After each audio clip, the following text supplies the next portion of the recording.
Victor, it's been a wild few weeks in the stock market. Absolutely. And, coming off the heels of this government shutdown, we're finally done with that. But markets have traded all over the place. And today, that's what we're talking about. Why did they? Do we know why they did? But we're really going to dig in and see what's going on. Yeah, I'm excited to share this with our listeners because it has been a wild month, probably 3-4 weeks at this point in markets. As we're speaking today, the market's starting to recover a little bit, but we'll see if that has lasting power. And I think it's important to break down some of these dynamics as far as what has caused the sell-off, because what we're seeing is not necessarily fundamentally driven. But there are a lot of technicals, a lot of factors involved. And so I kind of want to get into that. But, we've had some pretty major events, kind of macro cycles over the last month. We had the government shutdown. We had Q3 earnings. We have a lot of debate still with the Fed. So a lot of these things are kind of playing into what we've seen recently. A lot of headlines about a potential AI bubble, which we've spoken to in prior podcasts, so we won't focus too much on that. But just kind of seeing how all of these things interplay into the volatile price action that we've seen of late. Yeah, definitely. It's been kind of flying blind a little bit here because there is no big macro story driving this. That's what we're used to. In COVID, the market sold off really hard because of COVID. More recently, tariffs in April, that was understandable and you can easily point to something. Nowadays, it's a lot more technical, like you said. It's way more under the surface of the markets, and there are a few things moving along, but one of the big key drivers that we've kind of been looking at and reading a little bit about, but it's not really out there very much, is that lack of liquidity that we got from the government from the government being so shut down. Do you want to walk us through how that works? Because it's kind of some relationships that I don't think get talked about a lot.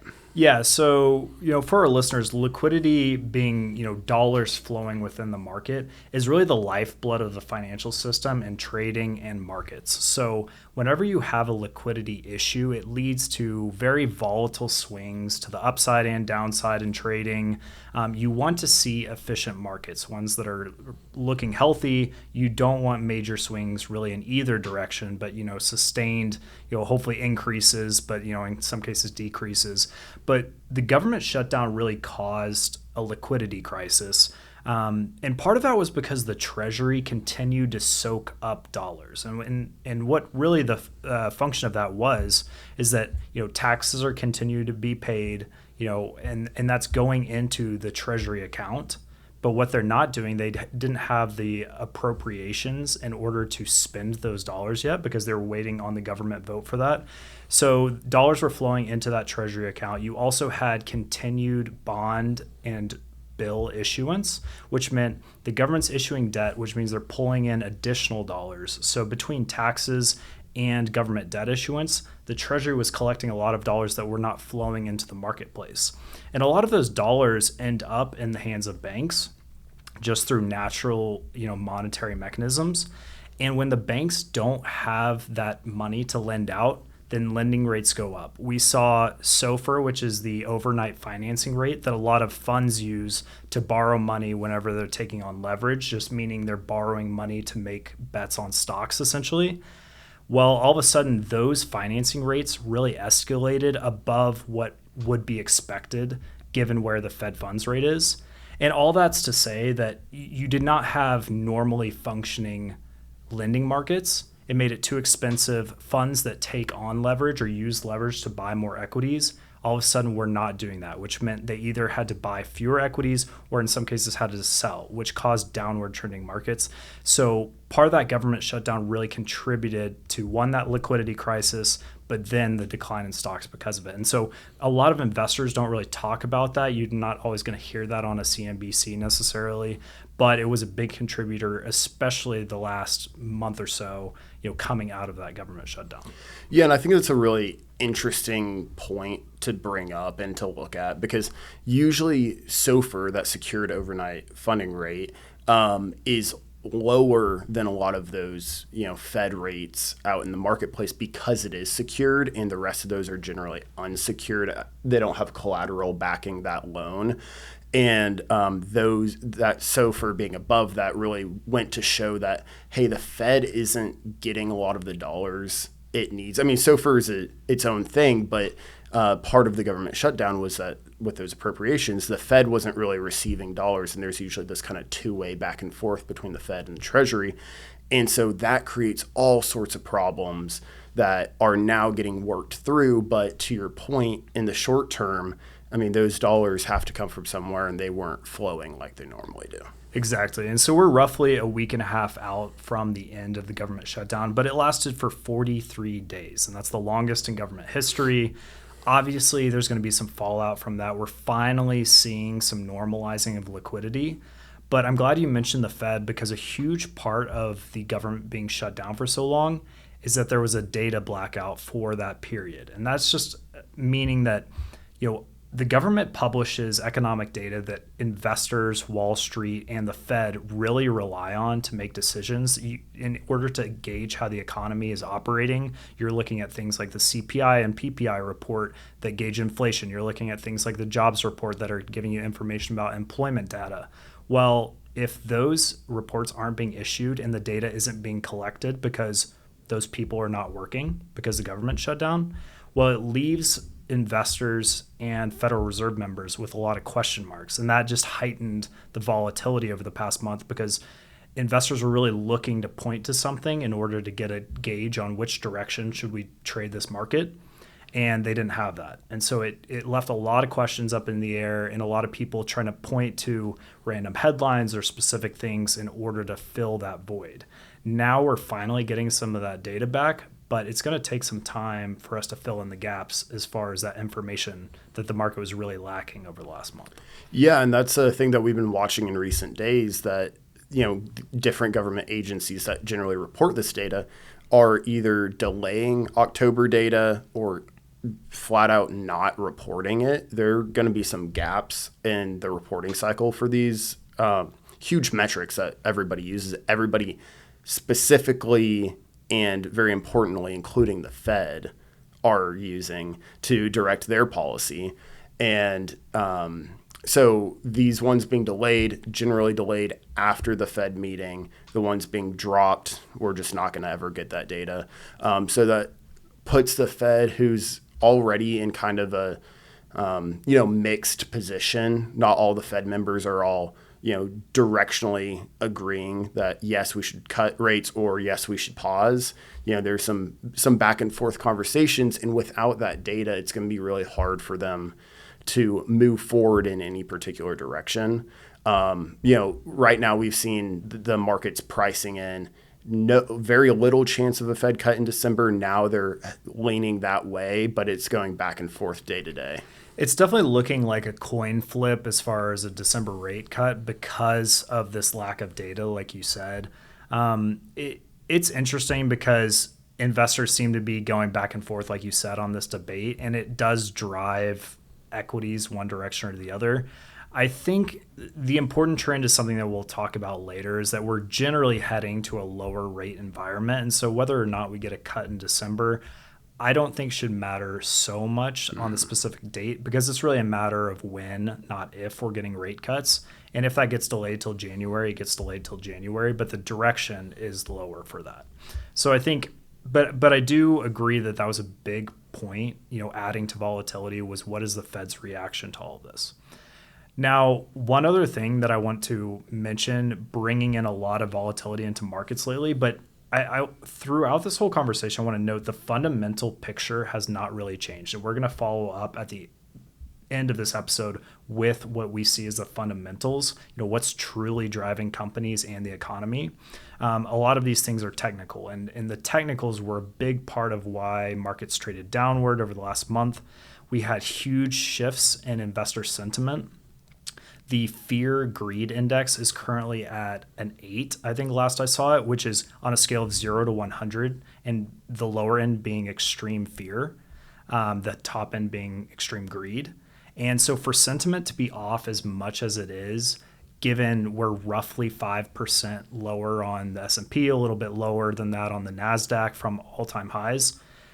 It's pretty remarkable that investor sentiment has shifted so much. And maybe that's also a function of what we've been talking about, the lack of data, the kind of confusion out in the marketplace. But it shows that people have really soured on the market lately, and that sentiment piece really drives trading. I think now that you're at such low sentiment, such high fear, then it's harder to really go any lower, which means positioning should already reflect that, which actually sets up nicely into what could potentially be a rally into the end of the year.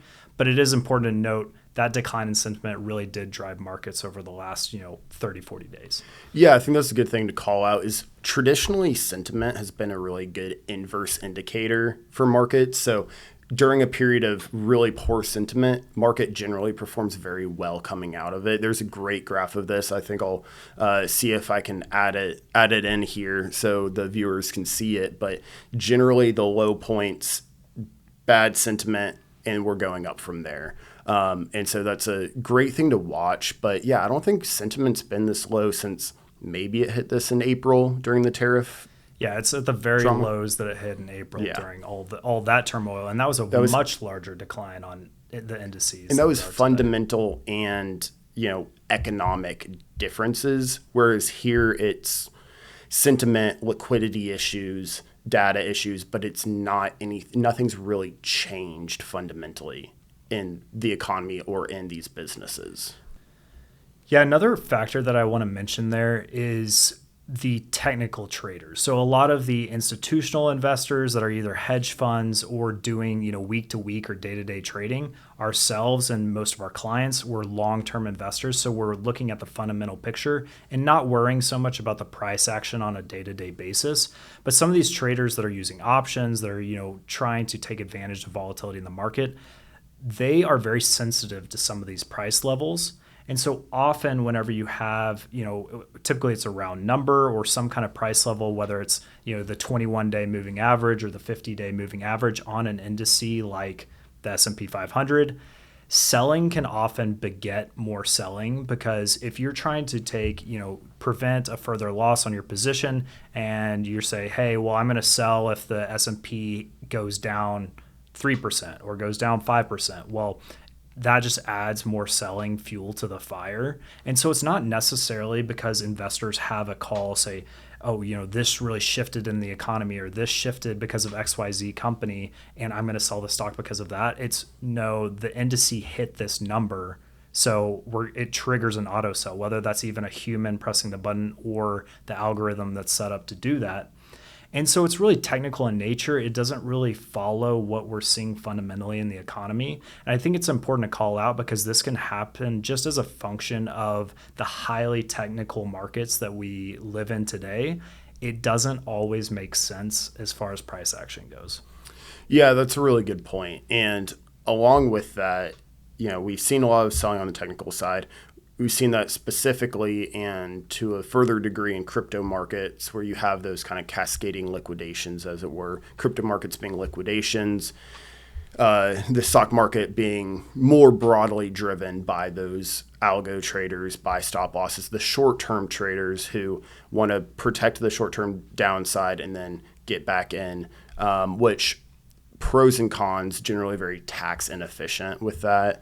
And it works in some contexts, but it's a conversation for another time. Right. But the part of that I do want to get to is from what we pay the most attention to. All this is important, but what we really drive our investment decisions on are the fundamentals. And those remain solid. We had a bunch of very important earnings reports, really since all of this started. It has been earnings season, and earnings have been good broadly. Just a few days ago, we had NVIDIA in the evening, then the next morning was Walmart. You could see both kind of parts of the economy, your broad consumer along with your AI players, which NVIDIA really encapsulating the whole AI trade right now. Both of those reports were really good. You had robust earnings growth on both sides. NVIDIA is obviously a different animal altogether, but better than expectations. Both these companies started the next day, or started that trading day, up several percent before the market turned south. But Walmart actually held in those gains, and it's just important to look at stuff like that and just broad earnings overall, and see that the economy is still doing well. People are still spending money both on the consumer side and the business side. And, I think that's a really important thing to keep paying attention to, because those are the real numbers here. Right. When you're talking about durable trends in the market, you want to watch these fundamentals. Trading can be volatile in one direction or another in a short period of time, but it's the fundamentals that drive long-term market action. And a big one, like you said, that we just witnessed was Walmart's very, very solid earnings. Consumers continue to spend. That looked extremely healthy. We got a fairly decent jobs report the same day, showing that the U.S. consumer is working. Jobs seem to be relatively stable. Not too much firing, not too much hiring either, but relatively stable job market. And then, of course, NVIDIA just exemplifying the biggest megatrend in the market right now, being artificial intelligence. Companies, tied to AI continue to spend massive amounts on NVIDIA chips. And I think, there's a lot of headlines right now around the AI bubble and, whether some companies should be valued at what they are or not. And that's causing some contagion across all of tech and all of the AI space. But I think what we're going to see in the coming months is a separation, a dichotomy between companies that are cash flow rich and those that aren't, and those that are benefiting from AI and those that are having to really pay up for AI. And maybe you're in both buckets. Maybe you're paying a lot, but you're also benefiting from it. So you're somewhere in between. But I think, it's not mutually, or it can be mutually exclusive as far as who's benefiting from AI and data center build out, because the CapEx is going to continue. We're not going to see that slow down. Maybe not until 2028, but certainly not, before 2027. So all of next year, you're going to see massive CapEx budgets. You're going to see these dollars flowing to companies in industrials and materials and energy generation. And of course, companies like NVIDIA providing the chips to run the AI models on. And so all that being said is that the fundamentals look good for that, and spending is going to continue to be high. But especially given all of those positive fundamental indicators, it was very frustrating to see negative price action this last week. But what I think we're going to see moving forward, and especially in the long term, is better days in the market, especially when you're picking the companies that are benefiting from these trends. But broad-based, economy looks good, market looks good. We just got out of a great Q3 earnings season. So there's not too many reasons to really be negative and be wanting to sell this market right now, besides the technical factors that we mentioned. Yeah, and I think something really interesting that you kind of touched on is that bifurcation between the kind of winners and losers, your cash flow haves and have-nots. And I think that's important to call out, that that's not just between spaces in the AI ecosystem. It's not just, your hardware manufacturers are your cash flow haves, and your hyperscalers or your cloud service providers are your have-nots on the cash flow front. Because even within hyperscalers, there are a lot of them that have really good cash flow numbers, but there are also a handful of big spenders who are funding this with debt, huge amounts of debt that is, maybe unsustainable for one company. Another company might be taking on a little bit of debt, but still relatively small compared to the amount of cash flows that they have. And it's really a luxury and kind of a side add-on versus your whole business model being funded by cash by debt, excuse me. And that's a really important thing to watch in this environment, because you want to pick those companies that have the cash flows, that have the business that exists to back all of that up, and the luxury of spending hundreds of millions of dollars on AI and not funding all of that with debt because they feel like they have to in order to keep up and solidify a place in the future ecosystem. Yeah, I think those are excellent points. I think that is going to be those will be the defining factors of who is going to benefit in this space. Now, I kind of want to start to wrap up here, but give a few more reasons on the fundamentals why we're pretty positive heading into year end, especially in the long term. One, I mentioned it earlier on the podcast, we're heading into a lower interest rate environment. Whether that happens, whether the next cuts in December or not, the general trend is lower as far as interest rates. Easier monetary policy is going to be good for markets. Another one is corporate buybacks are at all-time highs just historically. And then especially here at the end of the year, November, December, very seasonally good for buybacks. So most companies, because of earnings, they're typically blacked out from being able to buy their own stock. Well, now all the companies are out of their blackout, essentially all. And so you're going to see massive buybacks heading into the end of the year and a lot slated for next year as well.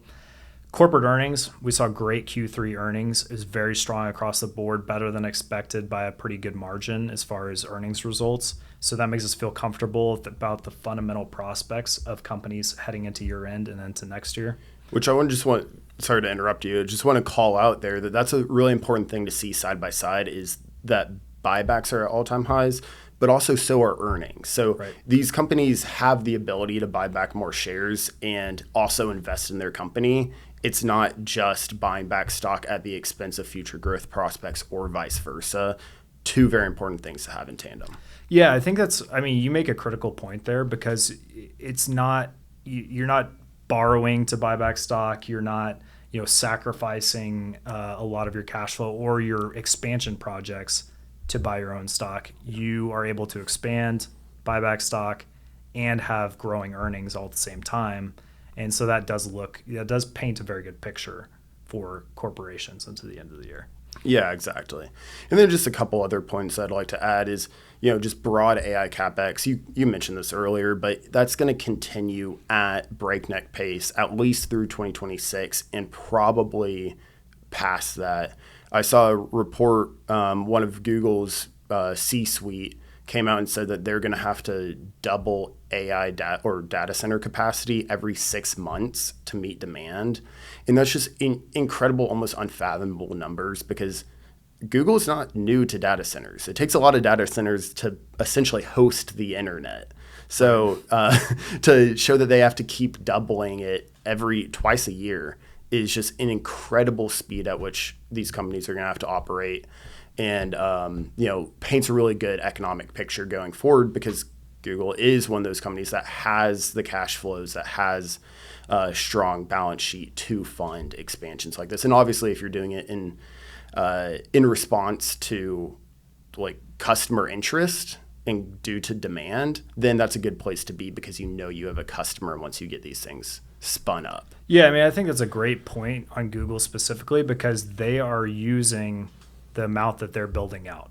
So it's for their own purposes. It's not they're building it for a promise or a contract through some other company. The demand is there. And so that's a really good indicator. And then finally, the last point I'd like to make on the fundamental story, and there's probably other things that we could throw in here and we'll talk on further podcasts about, but I think the deregulation and tax agenda from the administration should help consumers next year with those tax refunds.